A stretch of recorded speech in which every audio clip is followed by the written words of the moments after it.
Yeah, that's amazing. How are you doing, man? It's freaking hot here. Yeah? Yeah. How come? And the weather. And inside my studio because, yeah, it's really hot. Yeah. I think 40 degrees at the moment. Ah, fuck. That's Like shitty. a little sauna. But in Holland, the weather is good too, right? Yeah. It's quite good. I think it was for like 18 degrees over the past few days, and now it went up to 22. So that's actually quite way better than 40 degrees at your fucking studio. Yeah. Shall we get started? Yes, we can. Yeah. Okay. Amazing. Beautiful. Then I have some. Then I'll start with a cue, so I know that I have to cut. Good? Do you hear me good, or do you hear definitely some noise? No, Noise from the computer, like yeah. Well, we can filter it out, so it's okay. Because it's the cooling of the computer, because it's so hot. The new Mac. Yeah. Crazy. No, it's amazing. Ivan, thanks for joining us on the Hardcore Podcast. How are you doing? Hey guys, thanks for having me, and I'm doing good, pretty good at the moment, I must say, because recently I released my new EP. Yeah. Finally, after on Dogfight, I didn't release for over 2 years because I had like a mental breakdown, burnout, and stuff like that. Oh shit! Because I wasn't ready for the whole thing, we can say. Because I don't produce that many years, and everything went really quickly, really fast for me. Yeah. Like 2014, my first release on a sub label from Neophyte Records, the Adrenaline tracks. Yeah, Adrenaline. Yeah. Yeah, and 3 years later, Dominator MainStage. I was not ready for all this, So I had like the pressure, because everybody was saying like, man, this is your chance. You need to rock now. I was like, no, because it was so, not expected. And the funny thing is, I didn't contact the big labels. They contact me. So I couldn't say no. Like, I'm not ready. Yeah. To be honest, I did the first time when I received the first big email. In 2016, when I got signed to Dogfight, I told like I'm not ready, and they were like, "Man, this is the chance of your life. What the fuck you doing?" And then I got signed, and everything was good. I played at really huge events, say, and but the pressure was too high. But you have to, you need to have very big balls. If you are willing to say to a label, "Hey guys, this is too quick for me. I think I'm not ready for it." Yeah. That is very good, actually. That you but I was so afraid, Was thinking, because like I was most wanted DJ. Why me? Like, there are so many, and I was like, no, I'm not ready. Could you find the answers why they wanted you? I don't know, because I'm a crazy guy. Yeah. I live the music. But and the thing is, on some point I was ready, because I think my tracks, quality wise, they was not there. But I mean, the idea, maybe they hear something, some style in it, some passion in it. Maybe that's why. But in the end, I can say, it was still the best decision of my life, because I played at the events I always wanted to play. Yeah. Huge experiences, many countries, many people. They're really funny. I think the first time that I came across you was on the Masters of Hardcore MainStage, and the one thing that struck me, that you there are many DJs who are only playing their own style, their own music, and then all of a sudden you decided to play So Many Sacrifices, which was like a 10-year-old track at that stage. And I was thinking to myself, hey, this guy has an interesting idea of how to open on a main stage. I remember. Do you remember that performance? Yes, I remember, because like this was 2017, and this was my first big year. This was the big one. And the funny thing is that in January I played in Austria at Masters of Hardcore versus Body Shock. Yeah. No, I think versus Body Shock, I think. And it was really huge. And then a few weeks later at Exodus. And that's now a funny story.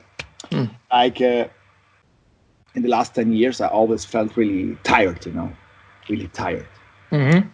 And in 2016, I went to a doctor and he told me, mate, I know what you have. I was like, what do you have? What do I have? Yeah, it's HDID. Mm-hmm. Okay. Like the children have that, many. Mm-hmm. Mm-hmm. Yeah. You need to take that pills, Redolin. Okay. Mm-hmm. That was that year. I went to Exodus in Germany. Mm-hmm. What I did, I was so nervous, and then I took like 2 pills of Redolin. I was like on drugs, And I was playing versus Body Shock, Thorax, Meltdown, and me, and we were all playing there in 4, bam. Yeah. Stage, going crazy, going mad. I was so excited. And then at one point, bam! I stopped the music. I was like, and I was completely frozen, completely shocked. And I was like, okay, in 3 weeks I will play at Master of Hardcore in the MainStage in the Netherlands. If this will kill myself, and that will never happen again. I felt so bad. Over the weeks before the party. Yeah. Talked to myself. I did meditation, breathing exercises, and then it came to that point. Masters of Hardcore. I went there. Stage manager. Yeah, you need to go down, and when you hear your name, you stand up. Okay. Tears of Fury. Bam! I stand up, and I didn't see nothing because there was that big light in my face, and I didn't see nothing. And then I started to play, and after 5 minutes, like all the pressure gone. I was like, wow, I'm here now. Yeah. But then it's a really funny thing. After me, Dyprex was playing and he had a live set.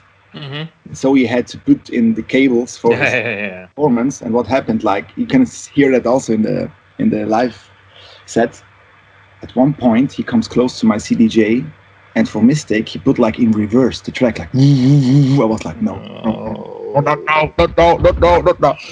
But then I managed it to make it sound good. It was like, okay, he didn't touch the Q button. Thanks God. Yeah, that's the main. Yeah, that set was so cool, so dynamic, because I played my first tracks I did, and so all the tracks that inspired me.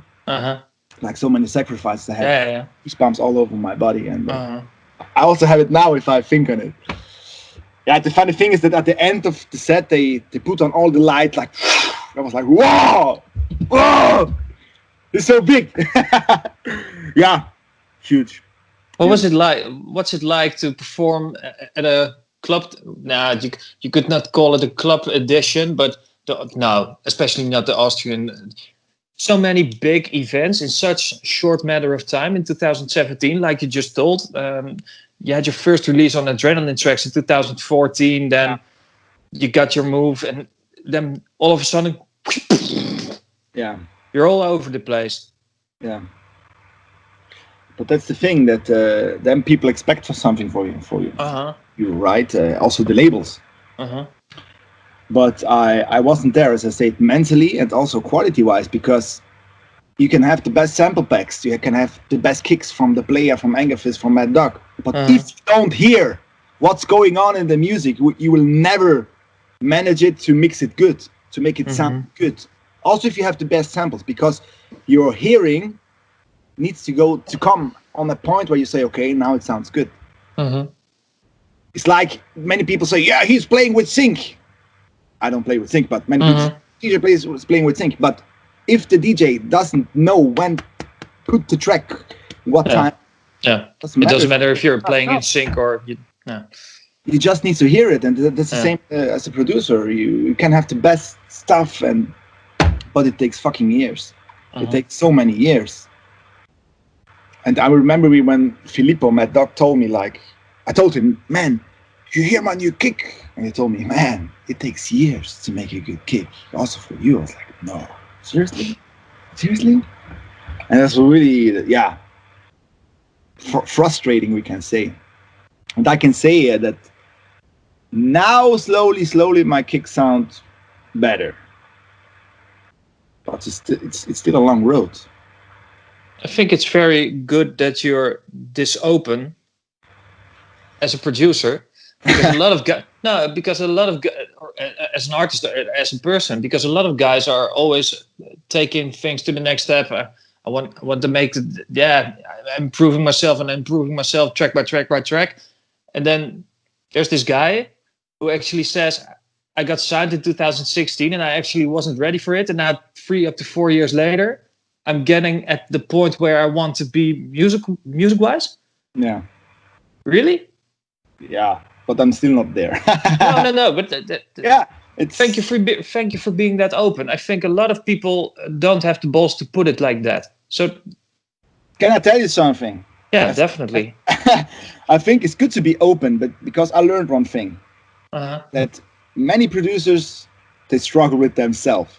We are artists and we are really sensitive. And many of us are the hard guys. We are hard, like, but inside we are all weak, And is it weak, or I wouldn't say weak, right?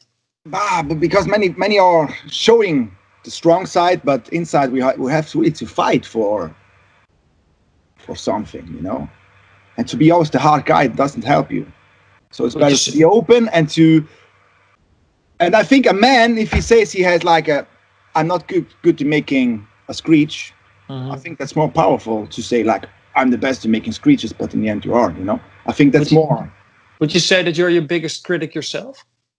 Yeah, I'm too crazy. I fuck around on a track for a month. There are guys that make a track in a day. Yeah. And that's the thing. Now it's getting a little bit better because I noticed one thing, that if you hear my tracks, they are really technical. Too many. A lot of stuff. All over the place edits. Yeah. But most of the people don't hear this. And then it's coming like a defense is a good example. Has one strong vocal, one good kick, and that's the thing, People like that. People also like the technical stuff, but for the masses, it's better to pick like a few components and make them sound good instead of 100 and lose months in it. But that's a producer thing, I think. I think that is true. I like the technical stuff. Yeah. You just love the details of a track. I love it. Like the player, for example, things that make really crazy on the claps, like all that little tiny things on the left, on the right that's make me crazy, and that's make you move. That's driving, makes you dance. I love that. Much more. What is your favorite tool to create your details? My favorite tool?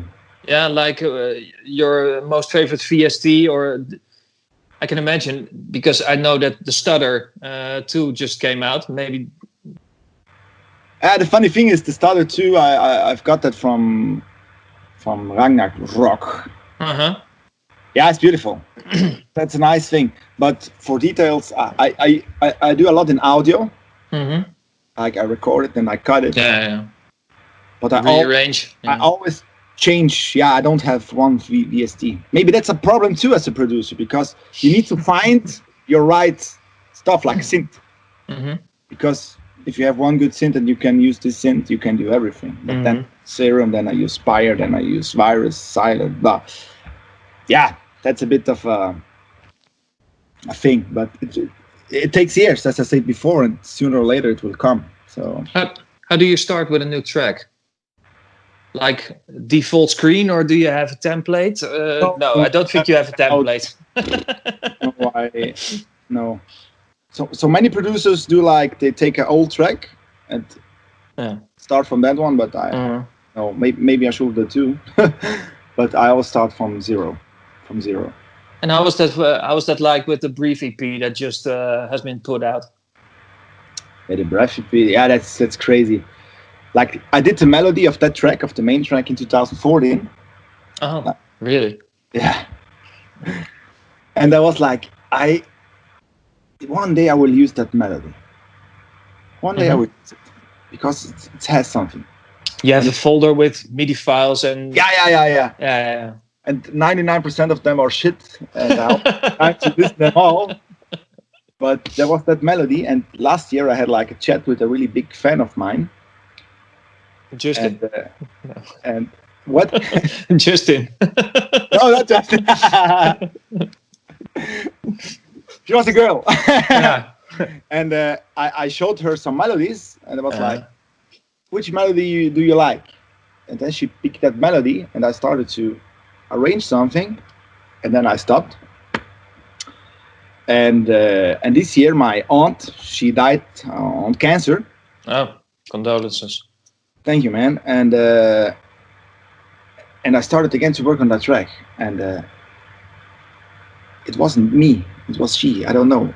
I was so sad. Also, if you listen till the end, it's so crazy. It's really strong without vocal. Track is talking with sounds.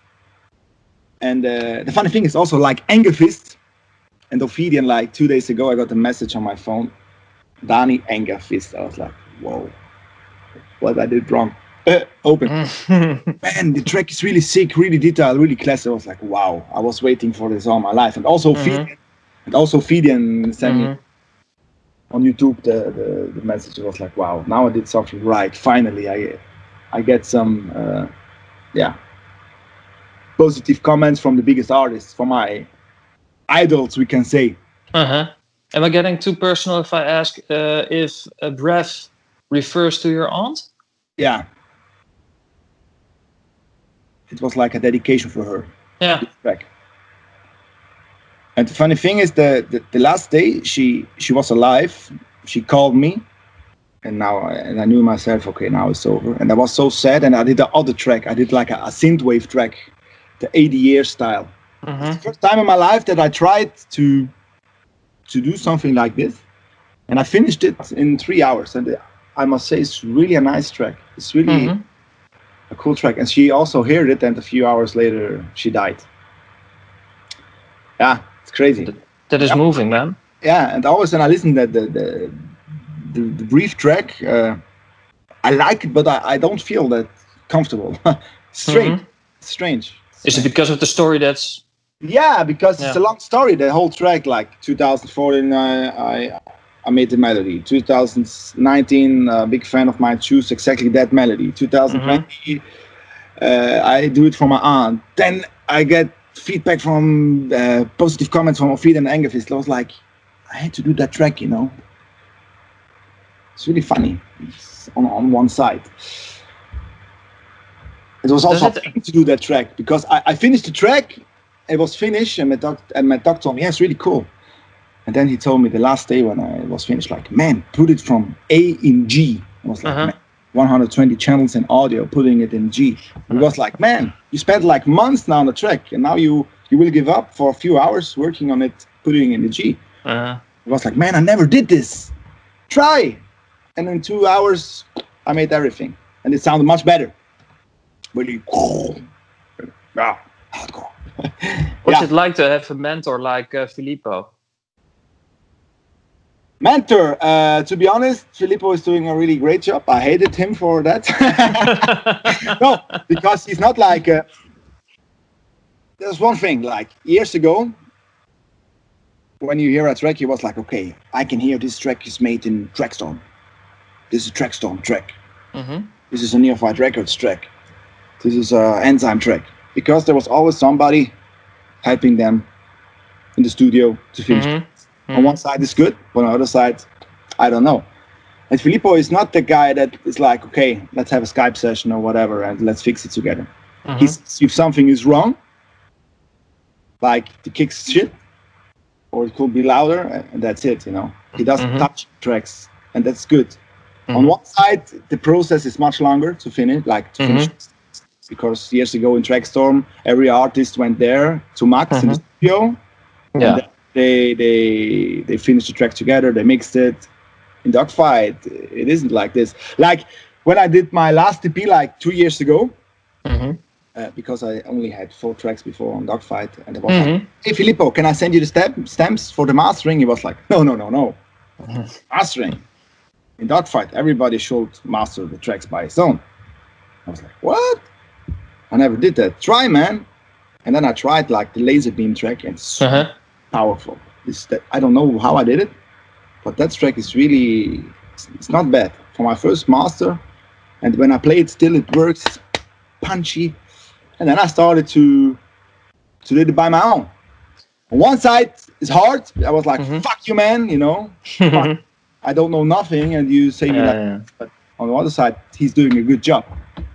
Was that the reason that it took you approximately 2 years to drop another track on Dogfight? Because you also released tracks with Korsakoff and then with Kuski, of course, last year. Yeah, but the Korsakoff track was also, I released it in 2018. Yeah, that is true. Yeah, I started it before, I think. And the Kuski track is also a funny story. On the Breath EP, there's a track. I love good stories. Yeah, there's the track "Fuck You" on the Breath EP, and that's an up-tempo track, really hard. But that was the Kuski track, the happy hardcore track, and I changed it so many times, and I was like, "Wow, there's missing something. It's too happy for everything." And I was like, "Let's call Kuski," and I was like, "Yeah, man!" And he put the vocal, the piano, it's done. Yeah, it's a funny track. So you was thinking to yourself, who could add this type of juice to the track? Oh, I think he was like or Restyle or Kuski or nobody. Yeah. I can imagine. Yeah. And Kuski, I like his vision of music and his podcast. I was like, yeah, why not? And pretty happy about that one. He's doing a good job with keeping the rave alive. I think up to 500 episodes right now. I don't know, but many. Close to? A shit lot. That's a lot of work. Yeah, wow. Definitely. That's a lot of work. But how did you came across DM Element? How did you guys meet? Because I think you did 2 tracks. Yeah, you did 2 tracks right now. Hallelujah. Yeah. We also did a techno track this year. Okay. A really cool one. That was really nice. We also entered in the top 100 on Beatport with the big guys. Released under which moniker? What? What was the artist name? Because I can imagine that it wasn't Tears of Fury, but just an alias or something. It was Trip to Venice because he's from Venice. Yeah. And my name is Discovery. It's not Discovery because I'm like a spiritual guy. I was like, I need to discover myself. I was like, okay, I'm coming from the hardcore. Let's add a T, like Discovery.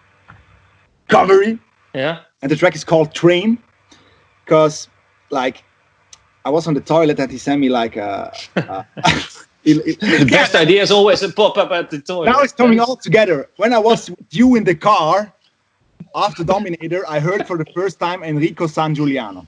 Yeah. We were there in the car and dancing. You, Justin, then. And then I was on the toilet and he sent me a track from Enrico San Giuliano. I was like, man, did you hear that kick drums? Like, not like techno, gong, gong, gong. I was a little bit drunk. I think he was drunk too. Eventually, I think everybody was drunk that day. Yeah. Maybe we should talk about it at the end of the interview. Anyway, I went to the studio and then I sent him like a hardcore kick of mine, and he used the tail of the kick and he put it like an LFO to on, like do, and he made the techno kick out of it. And then he told me, man, this is like a train. And I was like, okay, let's do the vocals. I did the vocals, train, train. Welcome on board. Then I did the melody, he did all the arrangement, and we did the track like in a few days. Then we sent it to a little label, an Italian one, and they told us, yeah, guys, maybe with this track, you can enter in the top 100 of the hard techno. It would be cool with the first track. But then a few weeks before, they told us, guys, unfortunately, they delete the hard techno pool. Now entering the big one with the big guys, but that's impossible. But we made it. We was there 1 week on 96, I think, on Beatport. And that was really a cool thing. Do you have more ambitions in techno now that you hit the top 100? Or do you want to focus on hardcore now? I don't know. Yes, I love hardcore.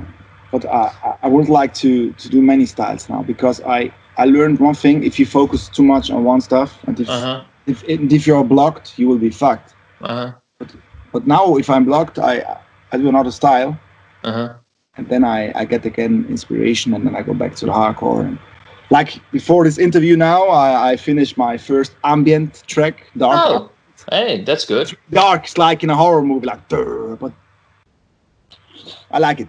With big sceneries and... I send it to you later. Cool. Maybe we can drop an exclusive preview. Yeah, why not? Yeah, amazing. I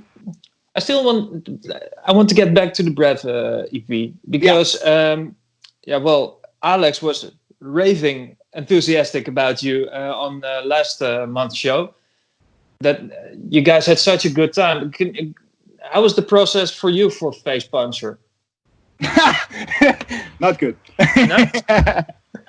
No, it was. Yeah. He sent me the stems the day I showed the melody of the Breath track to my fan. Okay. It's so funny. It was the 10th of August or 11th of August 2019. Then I started to work on it,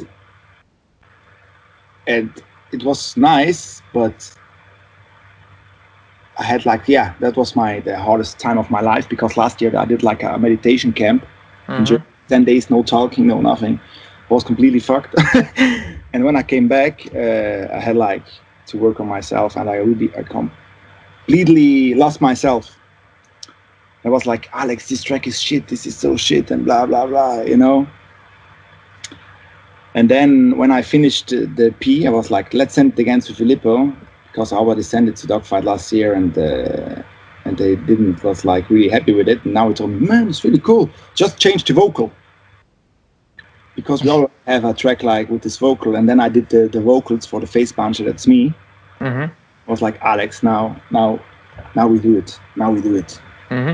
And I was like, Face Puncher, because this track, I had really a hard time with that track, because it was the last track for me last year. I lost myself really in bed, but now I'm happy, and I really like it, because it's really strong and it's really aggressive. So it's really hardcore. I like that Alex, he has the industrial stuff. Really, that sounds and kick drums is really, really aggressive. Yeah, hardcore will be a little bit aggressive. So what's it like to have various styles on an EP? Because most of the time you have solo tracks. Now you're collaborating more and more. Yeah. What's the biggest thing you've learned from other producers over the past 2 years? That I use too many stuff. Yeah? Yeah, too many. Other producers are using nothing. Less is more? Less is more, definitely. But is less more? Or are you still thinking to yourself, no, I need to add that, I want to do that. I always will be like that, I think. Yeah. The little details. But that's me. Maybe that's the Tears of Fury sound. But that's not a bad thing. That's not a bad thing, but I learned one thing, that I need to be much more organized, because I have too much chaos. Yeah. Too much chaos. And Alex, he sent me the 20 stems, everything organized, perfect level. It was all clean and fine. And now I imagine if I need to send somebody a track they will kill me. Because too many tracks. Like the monster track with the Element has 280 channels. What the fuck? No, 280? 180, sorry. 180, sorry. But still, 180 tracks in one. Yeah.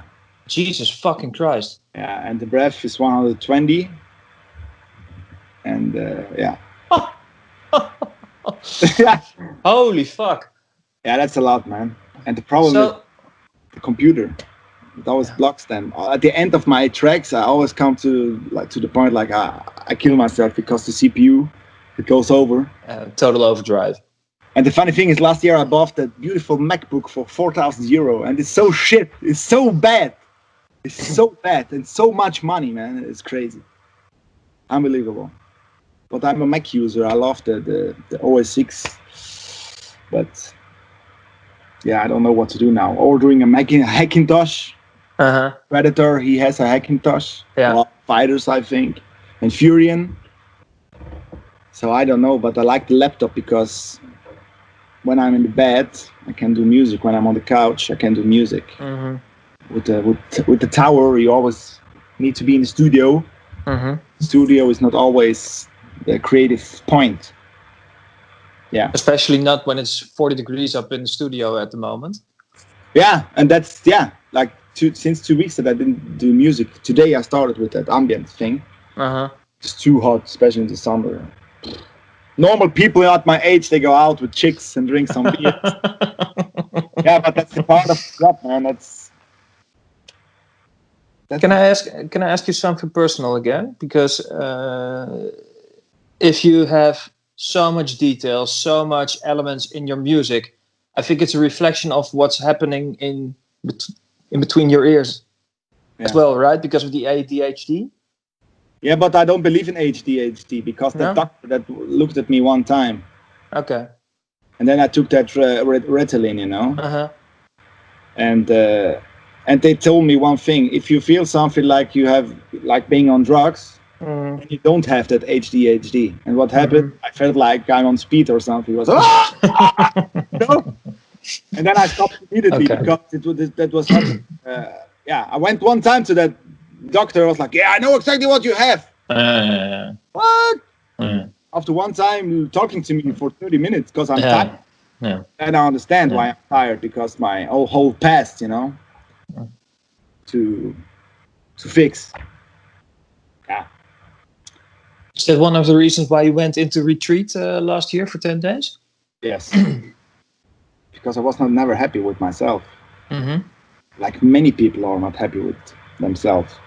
And I also go to a psychologist since November. And the funny thing is, now I can't show you, but on the wall there, I have a picture, and that's also the breath track. Because at the very last stadium of the track, I told that to my psychologist, and they told me, "Man, close your eyes and paint the track with your, paint the track. Just to the point where you are blocked and paint it." And I did, and then he told me, "How you feel now?" I was like, "Good, go home and work on it." And I went home and I finished it. That was the really last.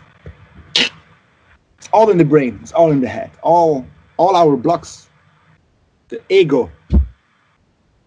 Yeah.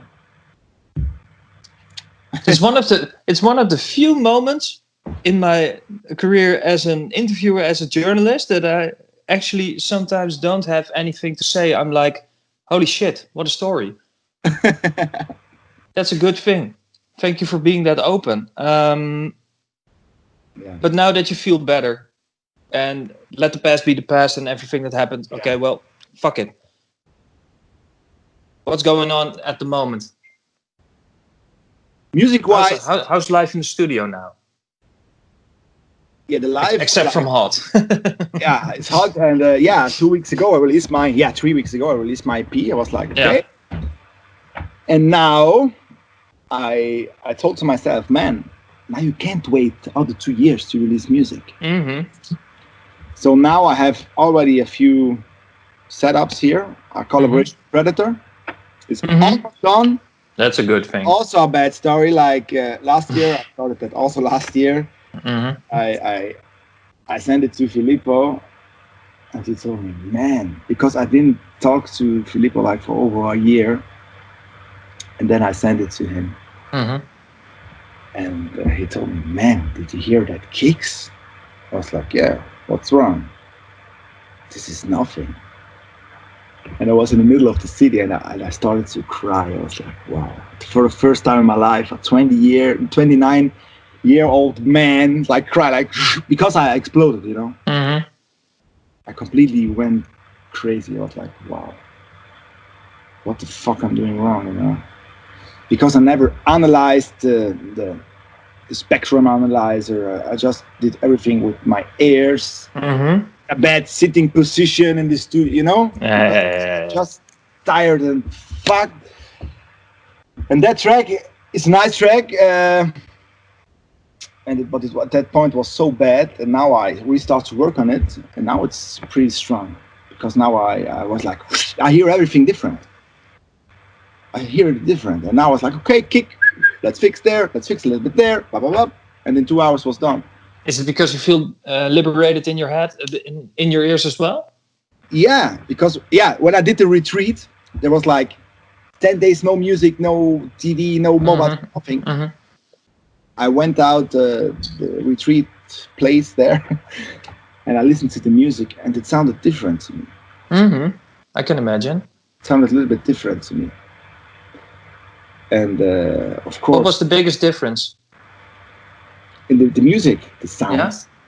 Yeah. Much more punchy, much more clear. And then I listened to the play, I was like, wow. He's such good. He's so good. There are many good artists. Many good artists, but he's really good. Like, for example, if you take the player and Mad Dog. Player has like so many sounds, and it's good. And Filippo has 5 sound, and it's good, you know? They're both completely different, but such good producers. And I think that's important to go your way. Many people say, okay, now we have sample packs, you can use this, you can use that, blah, blah, blah. Yeah. Okay, you can do, but then you will never create. I'm in that opinion, because many say, yeah, you can use that kick and do this, use my kick. I think you need to create your own sound. And with other sounds, you will never create. Yeah, you can create. I can manipulate it, blah blah blah. But as I said before, you need to hear it, and it takes years. But over the years, you create your sound, like the player does, like Angerfist. You can hear Angerfist after 2 seconds of sound. You can say, this is Angerfist. Definitely. But if now everybody's using like this sample and that sample, music will get lost, you know? Is that one of the big disadvantages of all these sample packs being released over the past few months? It's all bullshit. You know why? I am really angry with the hardcore scene. Because for 20 years, nobody was showing nothing. Yeah, definitely. Nobody was, like in hardstyle, they did a really nice job, and they took our place, I think our spots. Because raw style for me is the hardcore. A little bit. Because it's, in the end, and then now everybody, I show you. And then what happened over the last years? Up-tempo, low quality hardcore really came to a really huge point, and the mainstream and the quality hardcore went down, because it's really hard to produce, really difficult, because nobody was like showing anything.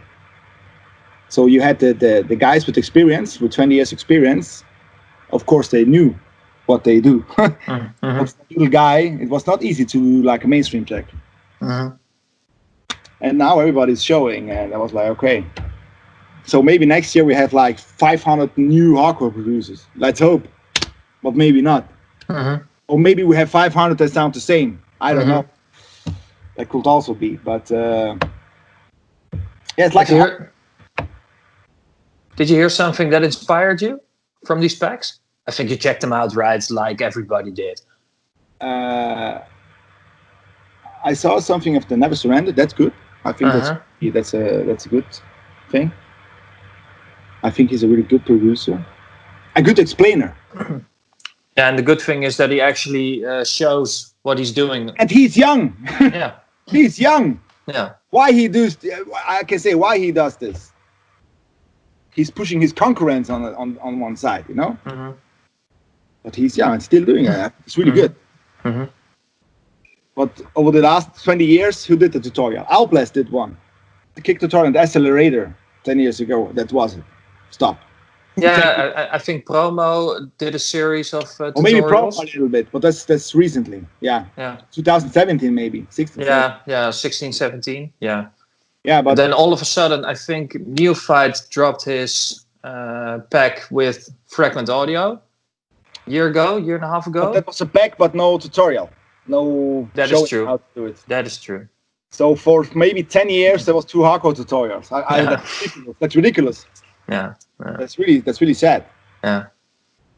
I can't show. I was like, okay, if I do a tutorial, I can't do a tutorial because I'm not sure in what I'm doing. I don't want to teach something wrong. Mm-hmm. So I was like, okay, I won't do that. Maybe in a year or two, maybe I will do it. That is interesting. You're saying I don't want to show something I'm doing wrong, but isn't the creative process? There's no wrong in a creative process, right? Yes, but there is something wrong in how to use. Yeah, of course you can do whatever you want, but compression, equalizer. Yeah, well, technically, okay. Technical stuff. I'm not sure about things, So I can't. Maybe now I could start to do it slowly, how to make screech. But years ago I was like, I never can do that because I see some up-tempo tutorials. But I was like, okay, of course there's coming out really bad music because you're showing completely not technical good stuff. I mean, like reverb on a master chain. And creative, but yeah. Total shit. Yeah. But now that you made your mark with the Breath EP, of course there's Corona, the virus, and all the effects of the virus on the festivals, on the events. But do you have hope that this will change something in your career? Something good? Something good. I don't know if I can say this now. Can I say it? Yeah, why not? Yeah, maybe some ghost-produced people will lose their job, and now again the good the real ones come. Because it's all a business, But if their work is not more interesting, maybe we will start again from the bottom. I don't know. Maybe. But do you feel that now that you developed yourself with this new EP, is there hope? I wouldn't say hope, but do you feel good about the near future as a producer, as an artist, as Tears of Fury? The thing is, I really didn't start it as Tears. I mean, I think I still have to start. Because even after 6 years. Yeah. Now I will start, I think. Okay. A whole branding and everything, So you did a warm up, and now you're ready to. Yeah, because explode. Now I'm in the studio now since 9-10 years.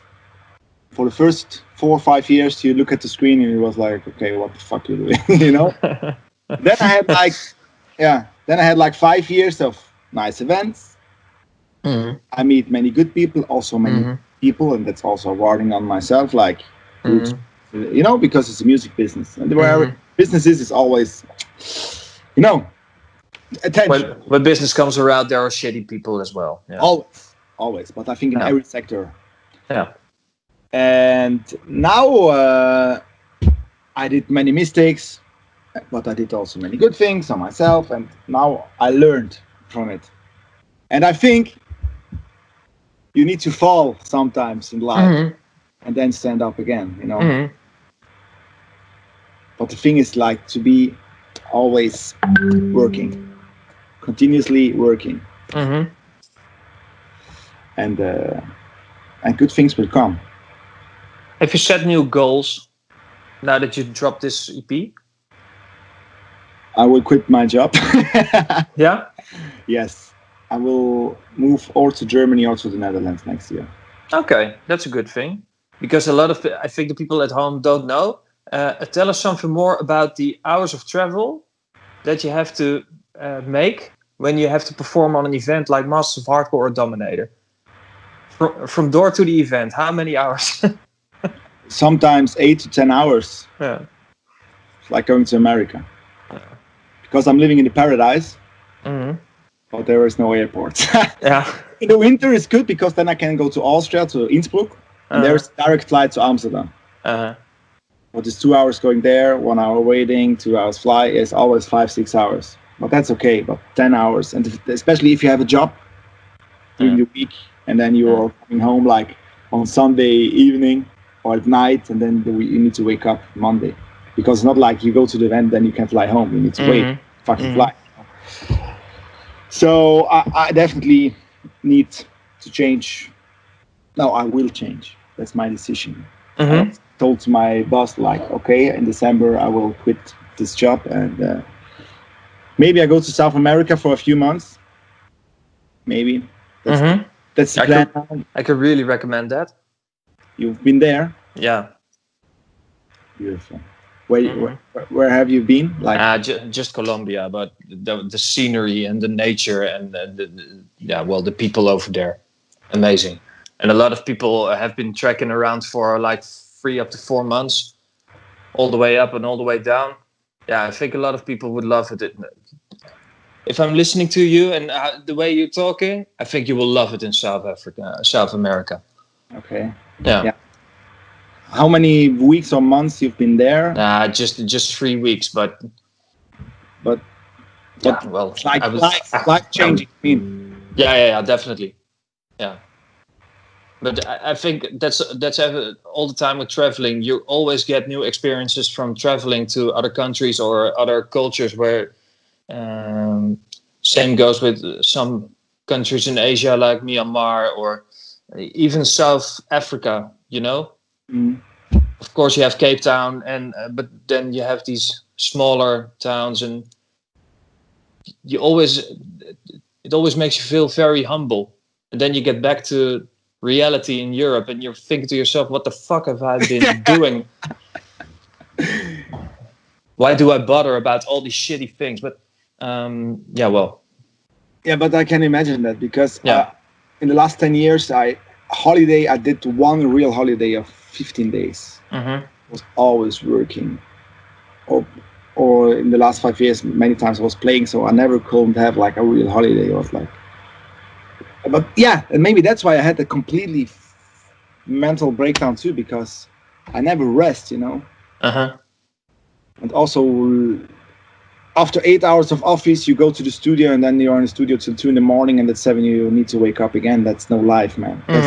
That's not beautiful. Good. And I think sleeping is also really important, the same as definitely good, you know. And I was like, okay, now I need to change. Now I'm 30.